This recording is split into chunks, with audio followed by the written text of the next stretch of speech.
transgenerational trauma. It begins from the beginning, like I said, from the imposition, where our forefathers were racially profiled.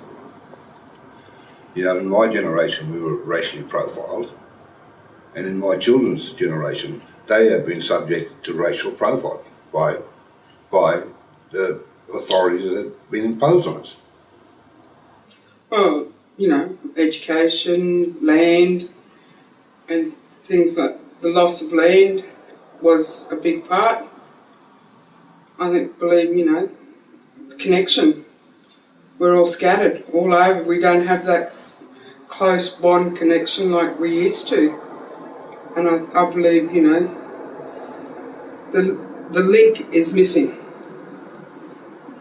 to each other. When you're sitting down and you want to sit down and pour your heart and soul out to dig through all of this stuff that you've carried with you from your mother, who's carried it from her mother, who's carried it from her mother, where do you begin? And only being an Aboriginal person, whether you're a man or a woman, can you begin to understand what that stuff is. It's in your DNA almost. It's the things you don't even think about. It's trying to find an understanding inside of you while you wake up every day in the life that you like. You're not happy. Understanding, where does this come from? How did I inherit this? How can I take this out of my makeup and be who I am today? So if a whole collection of people go through a very traumatic experience, which is what happened way back when, at first colonization, I'll get back to that. Essentially the whole community, the whole nation, the whole of the people will end up living in that kind of fear-based fight or flight mechanisms. Can't trust anyone, don't know what's happening next, constantly on alert. And so essentially aren't able to actually just live and breathe and be. And then ultimately end up raising their children in a similar way, from a similar place. People being told that they're worthless or nothing or wrong or even evil often enough end up to some extent swallowing that poison down and believing it and telling themselves that. Quite often a lot of the people who were stolen are my age now.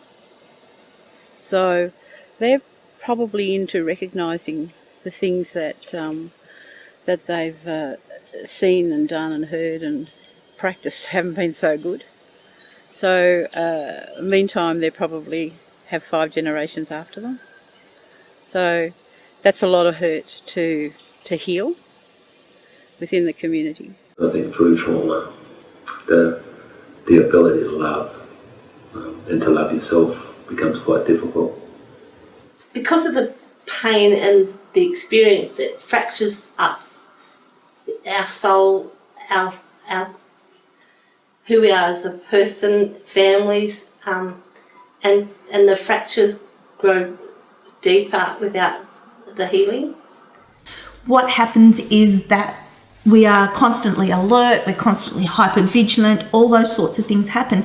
And from being in that state of heightened awareness, actually then begins to affect ourselves, not only physically, it affects us mentally and spiritually. It gets passed on to the children. Now it gets passed on through the blood, but it also gets passed on just by what they see and the energy field that's created, because everyone has their own little aura energy field and a pain body, and then there's a group pain body and a tribal pain body, and they all feel it. And so you walk into the home and there is that energy field of trauma there, and they come in. Even sometimes they have a visitor.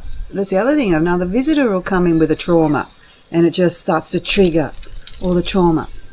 And what's happened to us during this 200 years, over 200 years, can be added up to crimes against humanity. First, our imposition was massacration, which historians try to delete in the history of this country in the last 200 years. So you can just imagine the trauma of the survivors of the massacration. You know, and their descendants after that, because this imposition is still here.